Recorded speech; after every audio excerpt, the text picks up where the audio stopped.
irmãos, nós vamos dar continuidade na nossa série de estudos sobre as marcas da verdadeira Igreja de Cristo. E hoje nós iremos ver que o Novo Testamento, ele tem algumas figuras de linguagem que descrevem a Igreja de Cristo. Essas figuras de linguagem, esses símbolos, elas vão nos ensinar como nós devemos ver a igreja e os propósitos da igreja.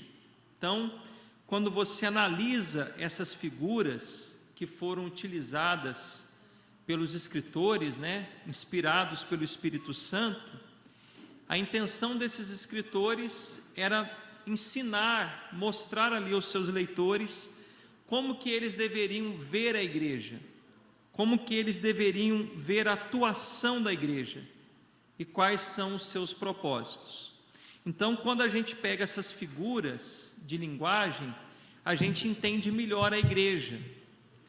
Muitas pessoas ainda têm dificuldade de entender qual é o papel da igreja, como que a igreja deve agir, qual o propósito da igreja aqui nesse mundo. E quando você pega uma figura só, irmãos, de linguagem, você não consegue descrever de uma forma plena como que a igreja deve ser, como que ela deve agir, quais são os seus propósitos. Então, o que a gente tem que fazer? A gente tem que pegar todas as figuras que representam a igreja, unir elas, e daí a gente consegue ter uma visão ampla de como a gente deve olhar para a igreja, de como a gente deve entender a igreja, tá? E é importante destacar, irmãos, estudando essas figuras que nós vamos iniciar hoje, que sempre que você ler uma figura sobre a igreja, ela representa em primeiro lugar a igreja invisível, a igreja universal. Para quem está acompanhando a série, sabe o que esses termos significam, mas em poucas palavras, a igreja invisível universal é aquela igreja constituída somente pelos salvos, é aquela verdadeira igreja, aquela que não tem joio no meio do trigo. A igreja invisível é constituída somente pelos crentes verdadeiros, e universal é a sua abrangência, ou seja, a igreja de Cristo, ela abrange o mundo todo, os crentes de todo o mundo, de toda a tribo, raça, nação, povos, crentes do passado. Então, quando a Bíblia nos mostra uma figura que representa a igreja, que compara a igreja, a gente sempre tem que ter em mente a igreja invisível e universal. Agora, nós também podemos fazer aí uma análise e trazer essa figura também para a igreja local. O que não pode é a gente restringir essa figura que a gente vai analisar nos textos somente à igreja local. A gente primeiro olha essa figura de linguagem geral, e aí a gente depois afunila ela para a igreja local, tá? Então, por exemplo, só para os irmãos entenderem, a igreja é descrita como um corpo, certo? Cristo é o cabeça, é o que nós vamos estudar hoje, e a igreja é um corpo. A gente tem que entender esse corpo de Cristo no sentido universal, no sentido de todos os crentes, de todo mundo, de todos os tempos, mas a gente pode pegar também a figura do corpo e aplicar para os nossos dias, aplicar para a nossa igreja local. Mas primeiramente, quando eu falo a igreja é o corpo de Cristo, eu tenho que pensar ela ampla, eu tenho que pensar em todos os crentes, e aí depois eu trago ela para o nosso contexto local, tá bom? Então, eu quero quero citar algumas figuras de linguagem que a gente vai estudar. Por exemplo, a Bíblia se refere aos primeiros cristãos como o rebanho de Cristo. A igreja ela é retratada como um rebanho, e Cristo é o bom pastor. Então, quando você olha isso, que a igreja é um rebanho, você tem que pensar no relacionamento de um pastor de ovelhas com as suas ovelhas. E aí é muito importante a gente entender o contexto daquela época, como que era o relacionamento, como que era o trabalho pastoril lá em Israel. Por exemplo, Jesus disse que nós somos as suas ovelhas e ninguém pode as arrebatar da mão dele. João capítulo 10, Jesus vai falar sobre essa figura de linguagem, o pastor e as ovelhas, e ele é o bom pastor, ele dá a vida pelas suas ovelhas.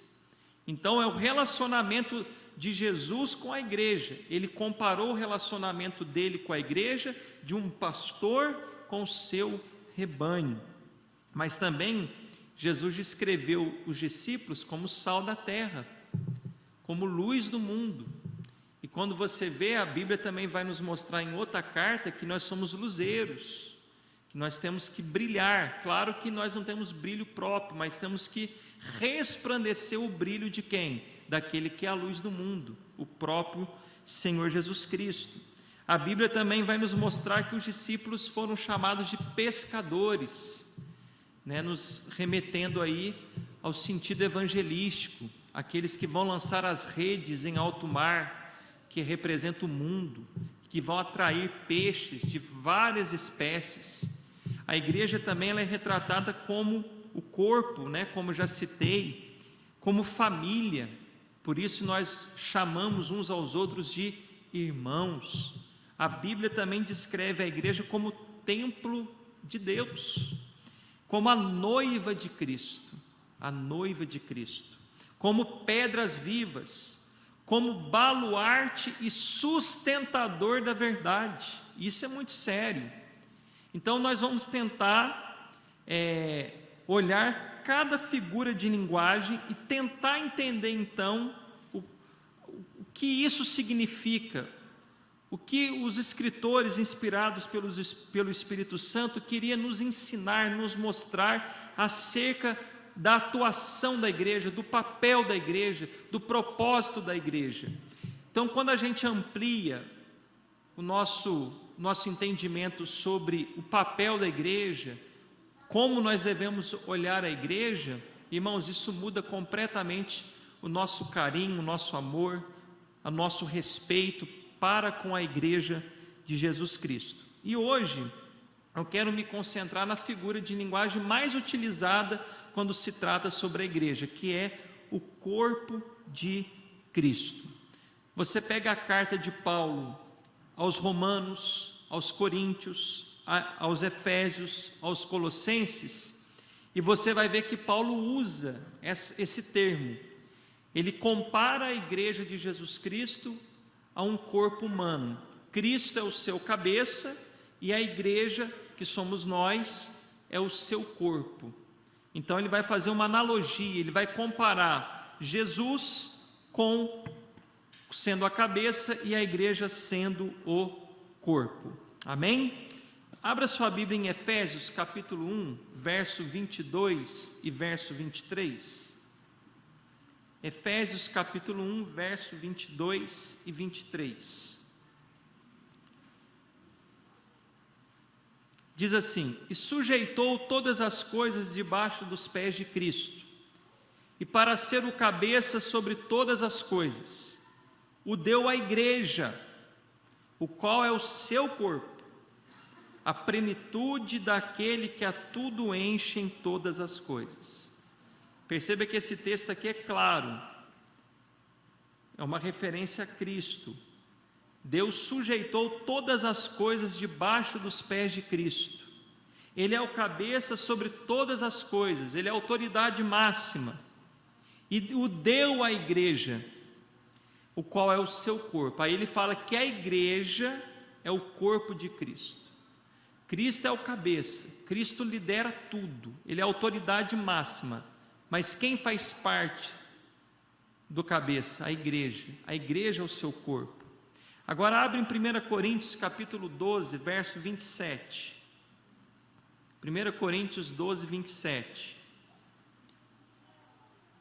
Ora, vocês são o corpo de Cristo. Vocês quem? A igreja. estava escrevendo aos irmãos da igreja de Corinto, e individualmente membros desse corpo. Então, mais um texto aqui, poderíamos falar de outros, mas esses dois são suficientes, nos ensinando então que Cristo é o cabeça e a igreja é o corpo, tá? Então nós somos o corpo vivo de Cristo, tá? O corpo de Jesus, misticamente falando, é a igreja, é cada crente verdadeiro. E isso vai nos mostrar a união que Jesus tem com o seu povo. A cabeça ela é grudada com o corpo, é unida com o corpo. E isso vai nos ensinar o quê? A unidade, a união que o Senhor Jesus Cristo tem com a sua igreja. Mas não apenas vai nos ensinar a união de Jesus conosco, como também na figura do corpo a gente vai aprender a unidade entre os cristãos. Perceba, nós temos um corpo e todos os membros do corpo são unidos um ao outro. Nossas mãos, braços, pernas, tronco, dedos dos pés, das mãos, todos os membros do nosso corpo, eles são interligados, eles são interdependentes, dependem um do outro. Então veja que na linguagem do corpo, na figura do corpo, os escritores vão nos ensinar duas coisas: união com Cristo, esse relacionamento íntimo de Jesus com a igreja, essa dependência que a igreja tem de Jesus, mas ao mesmo tempo essa união que nós devemos ter uns com os outros, e essa dependência que nós temos também de um para com o outro. Então veja bem, há uma relação íntima entre Jesus e o seu povo. É isso que Paulo está nos mostrando aqui. Cristo sendo o cabeça, a igreja o seu corpo, nos ensina que é uma espécie de uma união orgânica, é um organismo vivo. Cristo é o cabeça, então isso significa o quê? Que a nossa vida depende dele. Toda a nossa vida, nós somos o corpo, depende do cabeça, que é Cristo. É Ele que nos sustenta, é Ele que vai nutrir tudo que nós precisamos. Pode perceber, irmãos, de uma forma muito clara, nenhum corpo sobrevive sem a cabeça. Nenhum corpo. Tanto é que em muitos mártires eles foram decapitados. Já arranca ali. Mexeu com a cabeça, mexeu com o corpo todo. Então perceba a dependência que a igreja deve ter com Cristo. A igreja depende de Cristo. O corpo, ele faz o que a cabeça manda. O corpo age de acordo com a cabeça. É a cabeça que emite as ordens. É da cabeça que sai todo o seu movimento, todas as suas ações. E assim deve ser a igreja, totalmente dependente do cabeça que é Cristo. Nós precisamos seguir as suas ordens, nós precisamos seguir as suas orientações, e nós dependemos do nosso cabeça que é Cristo. Mas há uma outra situação, como eu disse, a figura do corpo com a cabeça nos mostra, do corpo de Cristo, nos mostra a nossa unidade entre nós cristãos. Nessa comparação, Paulo vai nos mostrar que nós precisamos estar unidos, que nós precisamos um dos outros. E a carta que Paulo mais vai utilizar, a figura do corpo, é justamente 1 Coríntios. Só do capítulo 10, verso 17 ao capítulo 12, Paulo citou 18 vezes o termo corpo. Paulo cita demais porque era uma igreja muito problemática. Havia naquela igreja muita divisão, muita briga, muito ciúme. Havia muitos irmãos que estavam se dividindo. Você vai se lembrar que alguns diziam: olha, eu pertenço a Paulo. Outros diziam: eu pertenço a Paulo. Outros gritavam: eu sou de Pedro. Outros diziam: eu sou de Cristo. Você vê no capítulo 1, por exemplo, que Paulo ele abre a carta falando disso, e no verso 10, no capítulo 1 de 1 Coríntios, ele diz: que não haja entre vós divisões, antes sejais inteiramente unidos. Um dos propósitos de Paulo escrever a carta aos Coríntios é para sanar esse problema da divisão. Eles estavam desunidos, e Paulo então vai fazer uso do quê? Da figura do corpo humano. Paulo vai mostrar a razão pela qual eles não poderiam viver daquela maneira, desunidos. E ele vai ensinar então que a igreja é semelhante a um corpo humano. Cada crente é um membro desse corpo, e Cristo é o cabeça. E para um corpo funcionar bem, cada membro depende um do outro. Veja aí comigo, abra sua Bíblia em 1 Coríntios, capítulo 12, verso de número 20. Um outro problema que estava acontecendo também na igreja de Corinto, irmãos, era acerca dos dons espirituais. Havia alguns irmãos que estavam desprezando outros irmãos. A razão: esses irmãos que estavam desprezando tinham alguns dons espirituais de maior destaque entre a igreja, e eles estavam então desprezando aqueles irmãos que tinham dons espirituais mais discretos, que não chamavam tanto atenção, que não tinham tanto destaque. Estavam desprezando e alguns até desdenhando, achando que aqueles irmãos não tinham tanta importância na igreja. Então o que Paulo vai fazer? Paulo vai bater na tecla de que eles precisam olhar a igreja como um corpo humano. Paulo vai ensinar tanto aqueles que se sentiam superiores aos outros, a olhar aqueles irmãos que eles estavam desdenhando com o olhar correto, que aquele irmão que eles julgavam não ter tanta importância é muito importante na igreja. E ele vai dizer, é exatamente o corpo humano. Há membros no nosso corpo que nós julgamos não ser tão importantes, mas eles são tão importantes como qualquer outro membro. E ele então vai também ensinar aqueles irmãos que estavam tristes, que estavam chateados, porque aqueles irmãos estavam desprezando, e eles então se sentiam inferiores. Isso trazia o quê? Um descontentamento.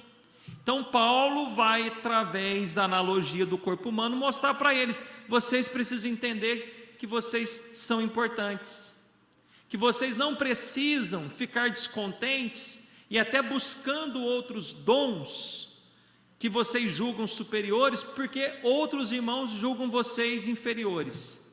Então Paulo vai tentar sanar dois problemas: vai corrigir os soberbos e vai corrigir, vai encorajar e animar aqueles que estavam se sentindo inferiores, usando a figura do corpo.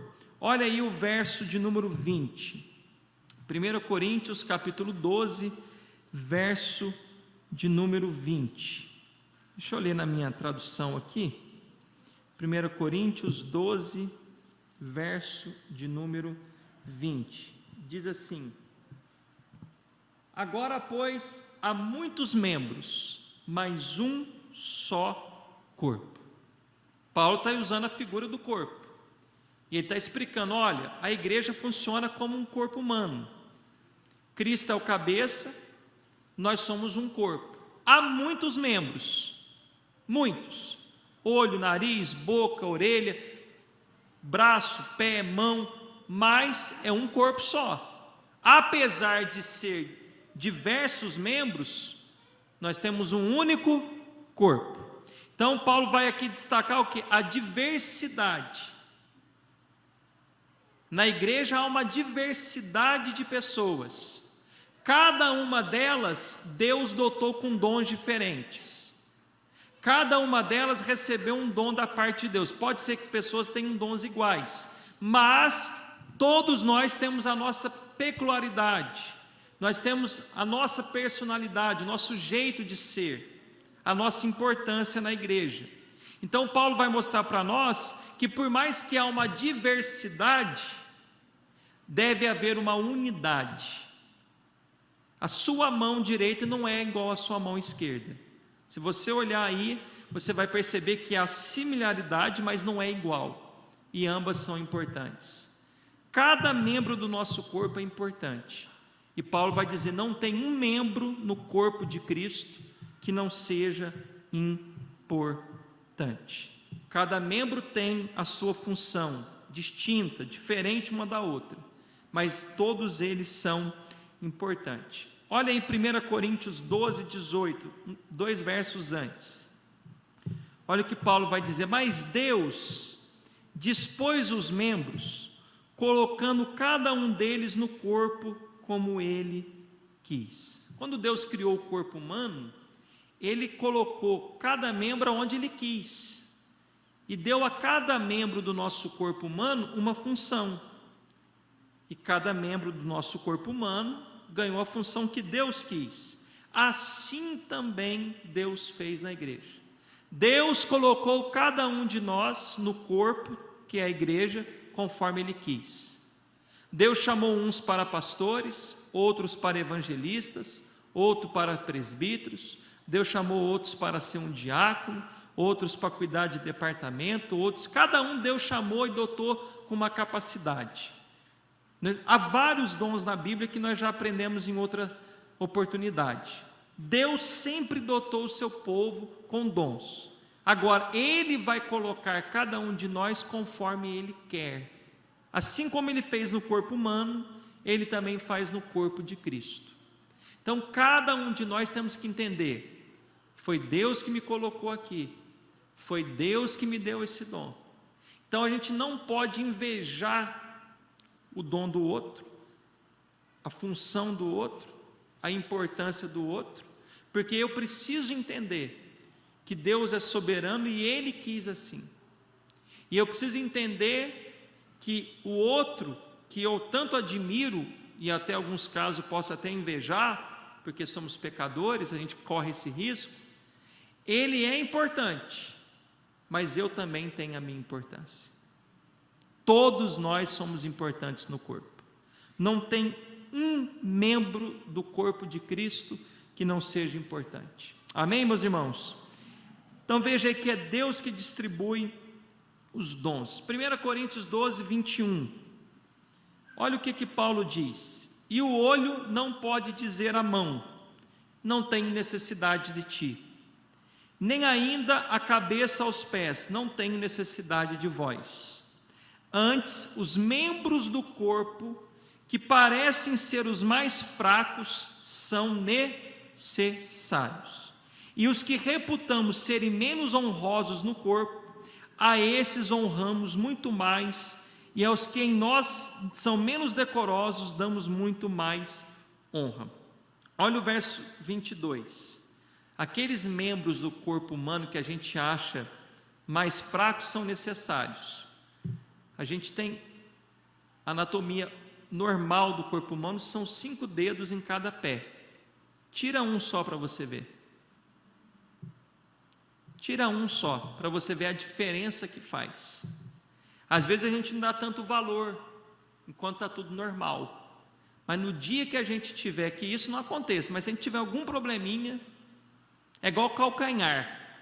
Você fica ali cuidando do seu calcanhar, bonitinho? Não, a gente cuida mais do quê? Do rosto, não é isso? A gente dá uma atenção maior no quê? Na face, às vezes no braço, nas pernas, né? Nesse momento agora em que a musculação está no ápice, a gente não olha o calcanhar. Ninguém fica lá na academia, lá malhando e olhando o calcanhar. Você concorda comigo? Parece que ele até não tem necessidade. Machuca o calcanhar. Alguém que já machucou o calcanhar, irmão? Levanta a mão se você machucou o calcanhar. E aí? Você vai andar só mancando. O calcanhar é importante ou não é? Demais. Só que a gente só descobre a importância dele quando ele não está bem, quando aconteceu alguma coisa com ele. Então, Paulo está dizendo o seguinte: ninguém pode dizer ao outro, aí ele vai usar a comparação do olho com a mão. Não preciso de você. Você vai dizer para o seu calcanhar, não preciso de você? Jamais. Você não vai dizer para nenhuma parte do seu corpo, nenhum membro do seu corpo, eu não preciso de você. Então Paulo está mostrando para aqueles irmãos soberbos, que se julgavam maiores e melhores, mais importantes, que eles jamais deveriam ter esse tipo de atitude. Primeiro Paulo está falando, olha, foi Deus que colocou você nessa posição. Foi Deus que colocou você nesse ofício, porque é Ele que coloca no corpo como Ele quer, Ele distribui conforme a vontade dEle. Então não foi você que quis, ou você que é capaz para fazer tal função na igreja. Não. Foi Deus que te colocou. Então, por aí você já tem que abaixar o quê? A bola. Isso não vem de você. Foi dádiva de Deus, foi vontade de Deus. Segundo, Paulo vai dizer, olha, você não pode dizer isso. Você não pode achar que você é melhor do que o outro. Aquele membro, aquele irmão que você acha mais simples da igreja, ele é importante nesse corpo. Então você nunca pode dizer ao outro, não preciso de você. E aí ele vai dizer, o olho não pode dizer à mão, não tem necessidade de ti.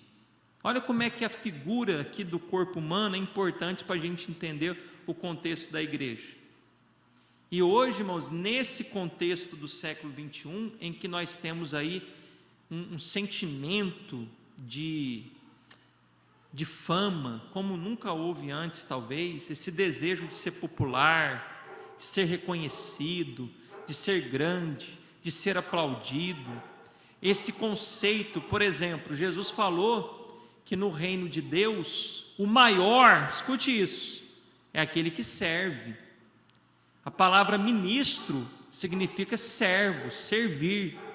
Só que aí você vem para os dias de hoje, a palavra ministro no nosso país, por exemplo, a impressão que dá, a mensagem que dá, é que os ministros são o quê? Servidos. Mas na verdade, o ministro da saúde, da economia, da agricultura, eles servem a nação.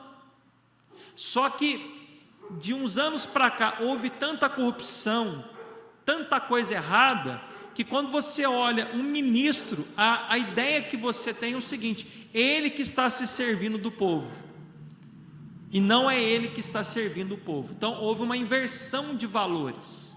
Então numa época como a nossa, entender esse contexto aqui do corpo é muito importante. Tem um vídeo na internet, não sei se você já viu, de um pastor, até conhecido, em que ele acaba com um tecladista no meio da pregação, mas ele esculacha, ele humilha o tecladista, até no último. O tecladista estava com dificuldade de pegar o ritmo, o tom, e ele faz uma atitude assim, terrível, ele humilha o menino até no último, repercutiu, porque ele se julgou superior demais. Eu até entendo que às vezes ficou tenso ali, queria que as coisas acontecessem de uma melhor maneira, mas a forma como ele tratou aquele irmão, a forma como ele se dirigiu, a arrogância daquele pastor, mostrou que ele não tinha um entendimento da importância daquele irmão que estava no teclado. Aquele irmão era tão importante quanto ele que estava pregando. Então, a gente precisa entender isso. Então, o que Paulo está querendo dizer aqui desse verso 21 ao 23? Reconheça a sua importância no corpo de Cristo. Você é importante aqui na igreja. Você é importante no corpo invisível, universal, mas você é importante também aqui na igreja. E você pode dizer assim, pastor, mas como que eu sou importante aqui? Eu não prego, eu não canto. Qual é a minha importância? Irmãos, sem dúvida você é importante. Sua presença, sua participação, suas orações pela igreja. Agora, você precisa orar a Deus e descobrir quais são os seus dons, ou no mínimo, qual é o seu dom em que você vai poder utilizá-lo para que a igreja seja mais abençoada através da sua vida. Lembrando que nós temos dom de misericórdia, dom de serviço, dom de generosidade, dom de contribuir. Eu tenho um irmão aqui, que um dia conversando comigo no gabinete, ele falou, pastor, eu descobri o meu dom. Eu falei, que bacana, irmão, que bênção. Ele falou, sabe qual que é o meu dom, pastor? Eu falei, rapaz, me conta. Ele falou, o meu dom é de contribuir. Pastor, eu amo contribuir. Pastor, o meu coração, ele é assim, totalmente inclinado a contribuir na igreja. Eu gosto de ajudar a obra de Deus, eu gosto de ajudar o próximo. Descobri o dom de contribuir. Isso é raro, hein? Ainda mais o de contribuir. Mas todos têm um dom, eu vou te mostrar daqui a pouco. Mas olha, há uma outra mensagem de Paulo. Paulo está dizendo, reconheça a sua importância. Mas Paulo também está dizendo com esses textos, reconheça a importância do seu irmão. A gente tem a tendência de pensar que só o que a gente faz é importante. Por exemplo, eu sou um pastor. De eu chegar e pensar assim, bom, só o pastoreio é importante. Estou totalmente equivocado se eu pensar que para a igreja ser bem sucedida, para esse corpo funcionar, só a minha função é importante. Não. Quem está lá no som, olha a importância de quem está mexendo, operando aqui essa mesa, quem abriu a igreja mais cedo, quem limpou a igreja mais cedo, quem cuidou dos banheiros, quem colocou as coisas da bicicleta, né? Cada detalhe é importante. Quem visitou, quem mandou um áudio para o irmão, os músicos, tem muita coisa que a gente pode citar. Os tesoureiros, quem compra, quem paga, quem confeccionou essa máscara, tanta coisa que a gente pode citar, quem dá manutenção na luz. Então todo mundo tem uma participação, tem um grau de importância. Todo mundo tem que agir junto, funcionar junto. Então eu, como pastor, eu reconheço a minha importância, mas eu preciso reconhecer a importância de todos os meus irmãos. Ficou claro isso, irmãos? Todo mundo é importante. E o que não pode acontecer, o que aconteceu em Corinto, porque a gente tem essa mania feia de achar que só é importante quem está naquele destaque no meio do culto. Geralmente quem tem o maior destaque no culto, em termos de trabalho, é quem prega, é quem dirige um culto, quem toca, quem canta, quem fica numa portaria. Mas irmãos, lembre-se, esses irmãos e irmãs foram colocados por Deus para essas funções, que talvez você não tenha sido chamado para essas funções, mas eles são importantes. Mas vocês que não têm uma atuação durante o culto de trabalho, só de adoração e louvor a Deus, vocês são tão importantes quanto eles. Tão importantes quanto eles. Nunca se sinta inferior. Você é importante. Tá? É igual o pé, né? Põe o sapatinho, ninguém vê o pé, mas é ele que nos leva onde a gente quer. Você vê só a face, o tronco, mas quem nos levou até lá foram os pés. Você já parou para pensar a importância daqueles irmãos, e aí a Bíblia vai nos mostrar, daqueles irmãos que oram pela igreja? Porque todo cristão deve orar pela igreja, os irmãos concordam comigo? Mas há irmãos que receberam de Deus uma inclinação tão forte para orar pela igreja, que eles não ficam ali minutos não, às vezes ficam horas orando pela igreja, e olha como é importante. Então todos nós temos a nossa importância, tá? Então, já que todo mundo é importante, o que a gente precisa fazer? Cuidar um do outro. 1 Coríntios 12, verso 25 e 26. Se todo mundo é importante, todo mundo tem uma função, consequentemente, vamos cuidar um do outro. Nós precisamos cuidar um dos outros. 1 Coríntios 12, 25. Para que não haja divisão no corpo, mas antes tenham os membros igual cuidado um dos outros. Igual cuidado um dos outros. De maneira que se um membro padece, todos os membros padecem com ele. Olha o sentimento que a igreja deve ter. E se um membro é honrado, todos os membros o quê? Se regozijem com ele. Meu Deus, cuidar um do outro. Vamos exemplificar isso no corpo humano? Qualquer parte do seu corpo que é ferido, todo o corpo sente. É verdade ou não é? Você cortar o pé, o que você fala? Meu pé, nossa, eu estou mal. Não é assim? Mas é só o pé. Mas é porque você não tem como fazer essa divisão. O seu pé faz parte do seu ser, do seu corpo. O seu corpo é indivisível. Aonde tocar, aonde ferir, é o corpo todo. Se um membro da nossa igreja, ou lembre-se, não pode restringir só a igreja local. Sabe aquele irmão que não faz parte dessa igreja?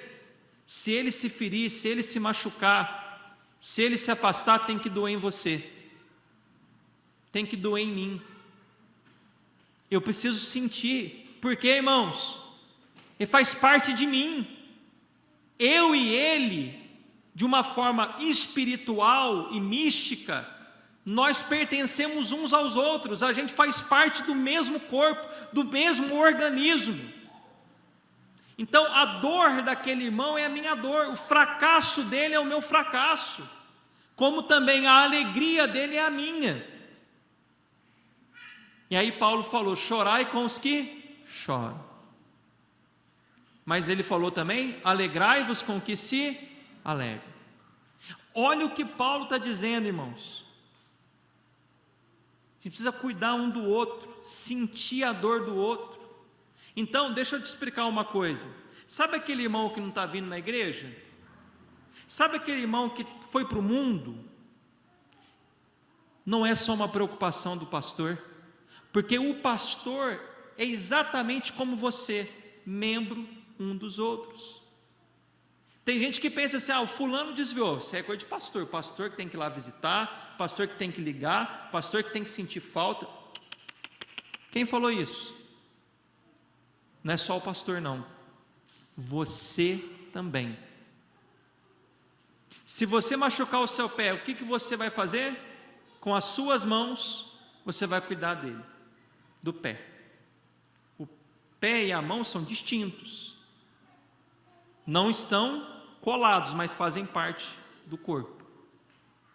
Você pode falar assim: mas eu não conheço ele, não tem nada a ver comigo, mas ele faz parte do corpo. Então você precisa ter iniciativas. Quando o nosso corpo machuca, irmãos, todo o corpo, por exemplo, machucamos a mão, todo o corpo ele vai entrar num processo, escute isso, é automático. Todo o corpo vai se direcionar a tentar restaurar aquele membro ferido. Então, se você machucou a mão, desde a cabeça, todo o sistema seu vai se concentrar na mão, para que haja uma restauração quanto antes. Ou seja, o corpo não ignora nenhum membro que seja atingido. Todo o corpo passa a se concentrar somente naquele membro que foi atingido. E aí então começa um poder restaurador. Assim deveria ser a igreja de Cristo. Olha que lindo. Opa, o fulano não está legal. Então todo o corpo vai se concentrar em quem? Em restaurar aquele membro.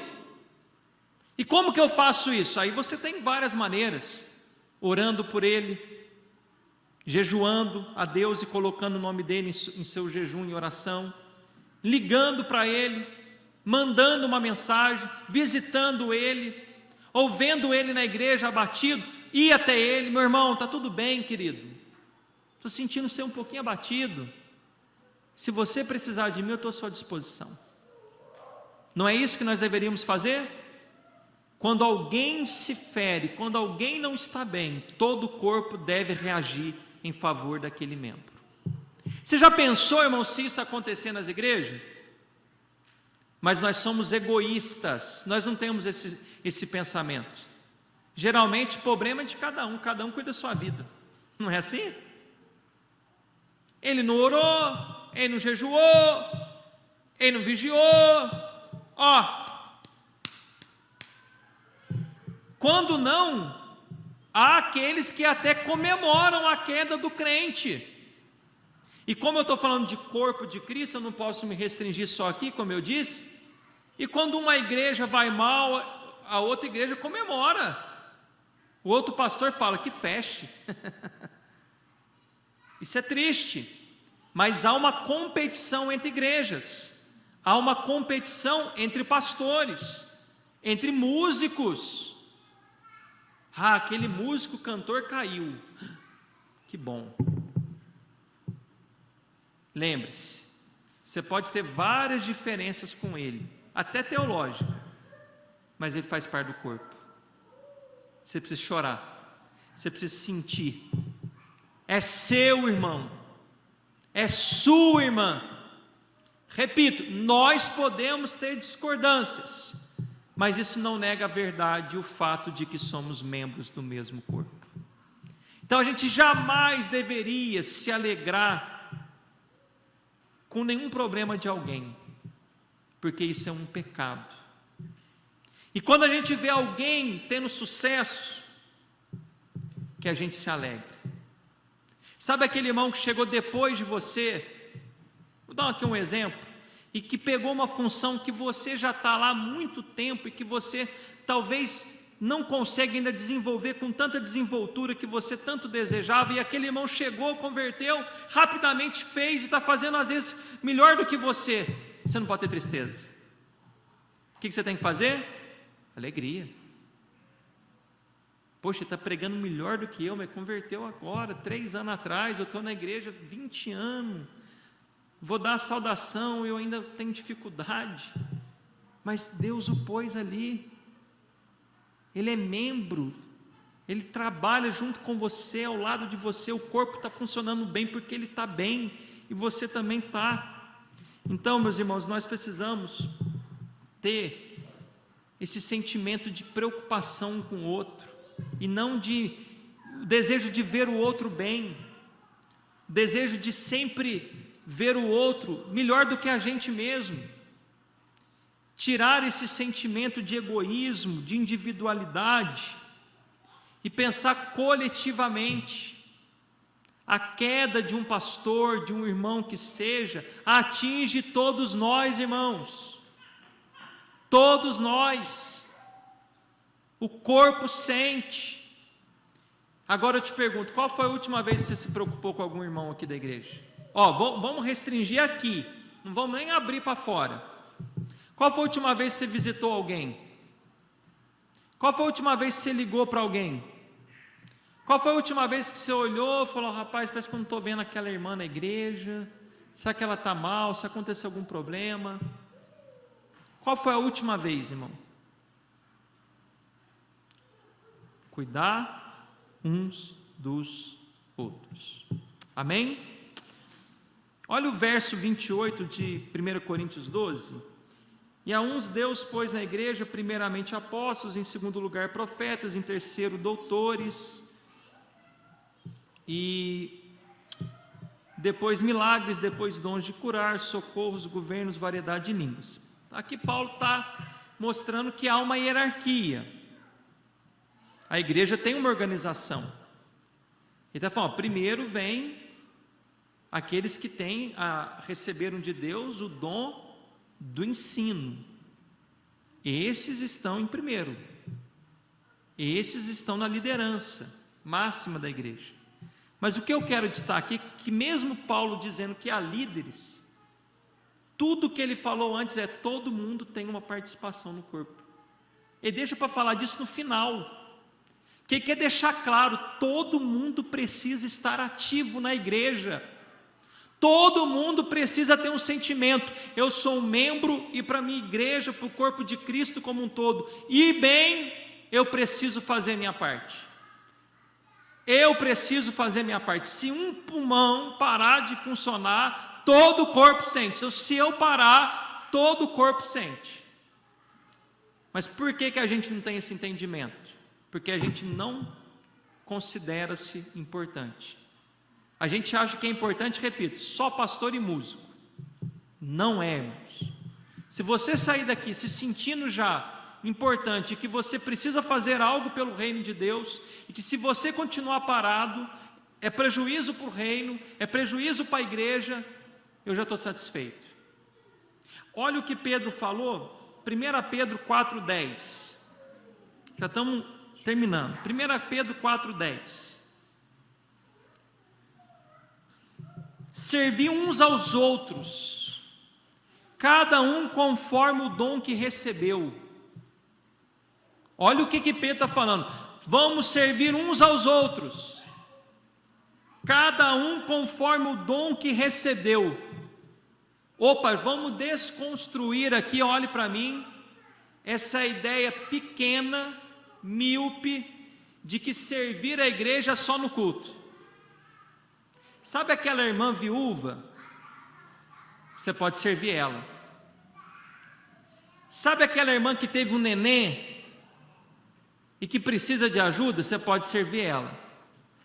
Sabe aquele jovem que entrou na faculdade e você está vendo ele está com dificuldade de vir ao culto, está começando a ter alguns problemas? Você pode servir ele. Sabe aquela irmã que fez uma cirurgia e que não vai poder cozinhar e lavar roupa? Você pode ajudar. Você pode ir lá e falar: irmã, por favor, deixa eu te ajudar, deixa eu pegar, dá as roupas para me lavar.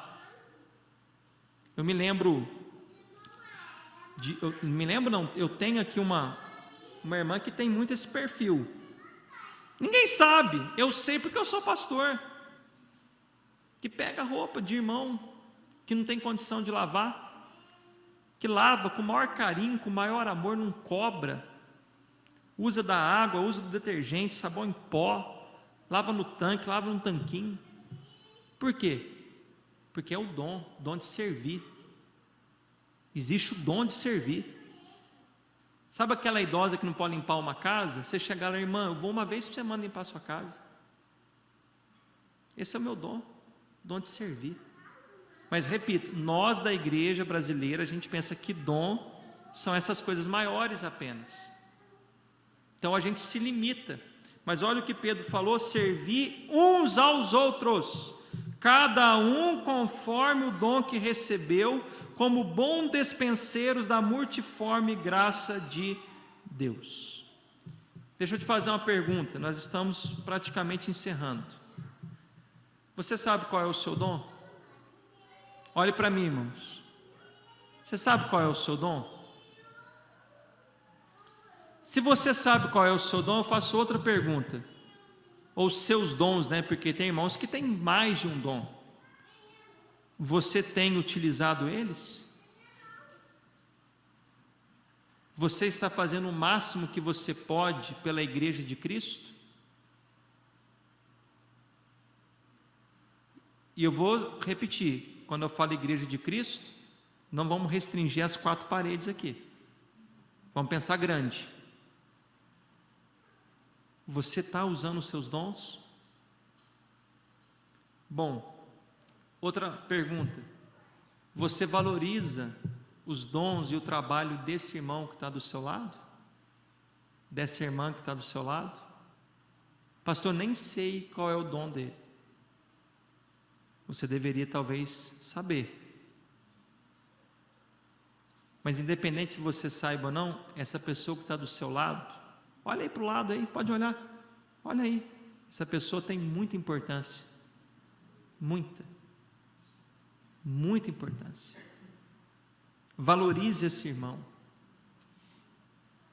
Se você puder, deixa eu te dar uma dica. Agradeça esse irmão, essa irmã. Que dia que você chegou, por exemplo, em um músico da nossa igreja e falou assim: ô irmão, ô irmã, nossa, obrigado, viu? Eu vejo que você vem, toca, canta, obrigado.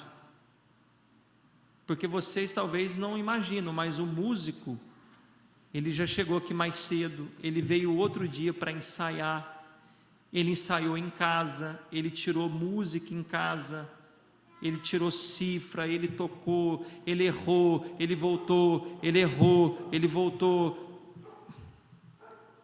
Às vezes tirou dinheiro do bolso para aprender, não é? Que dia que você foi nesse irmão, nessa irmã? Pô, irmão, obrigado, viu? Que dia que você chegou num ensinador e o pregador da noite e falou: irmão, obrigado, muito obrigado, você me serviu hoje com a palavra de Deus. A gente não tem essa tendência. Então a gente precisa ter esse sentimento, irmãos, de reconhecer e valorizar cada um de nós. Mas repito, não quero que essa valorização seja só com esses dons, é com todos, tá?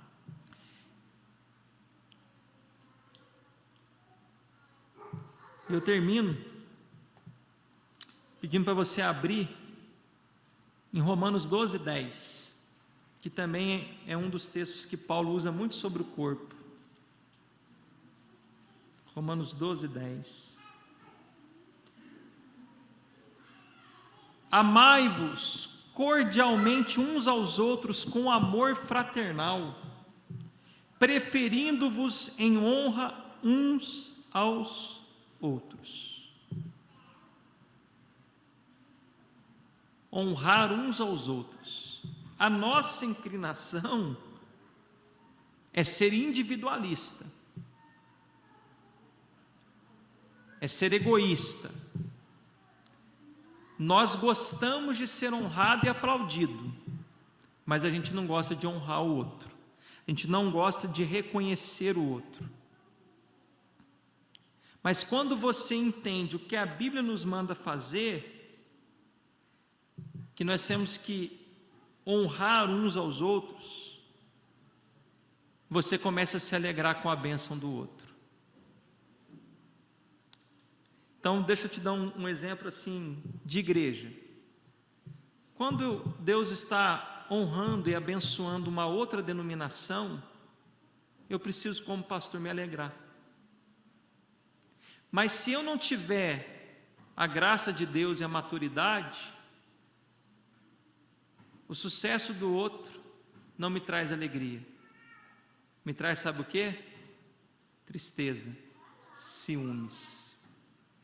Quando você vê Deus honrando alguém na igreja, abençoando alguém, você precisa se alegrar.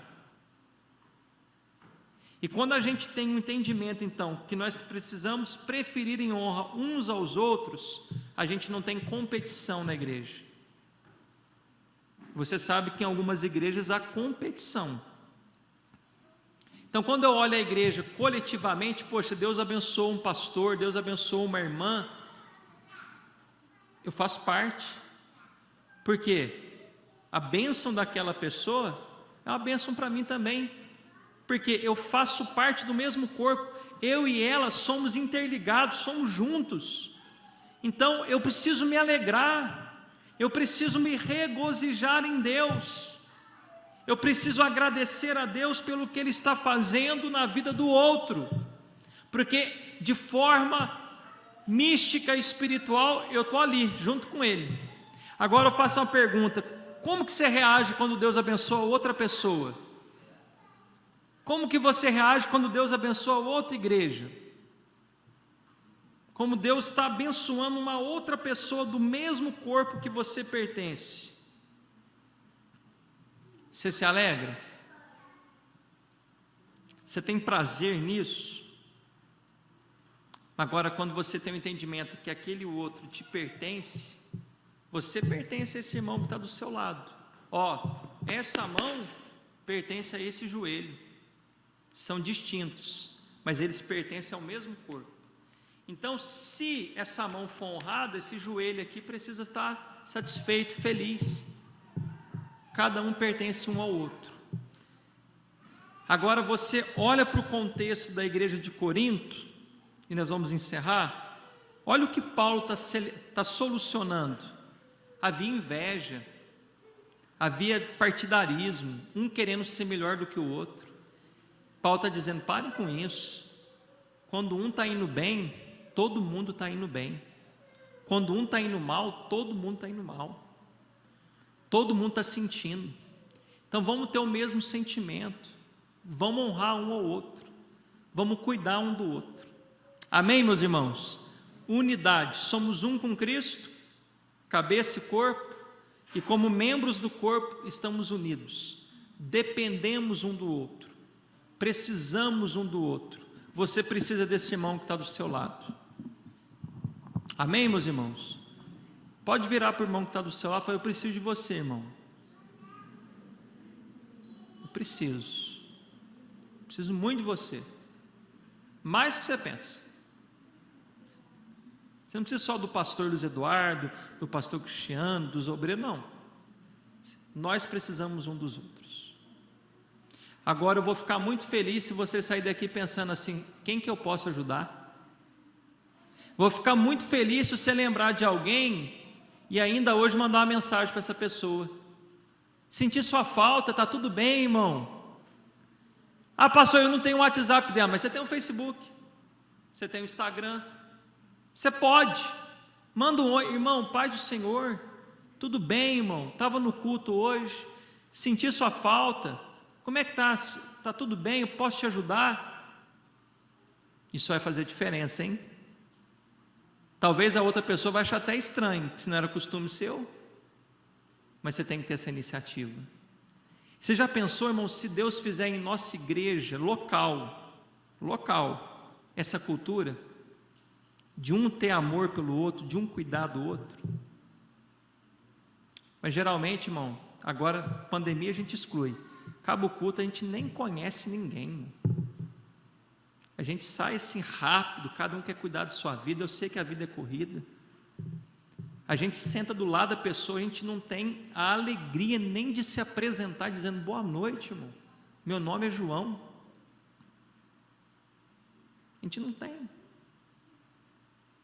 É aquela história de pessoa congregar 5 anos na mesma igreja e não conhecer o irmão, uma igreja desse tamanho. Não podemos ter esse tipo de sentimento. Somos um corpo.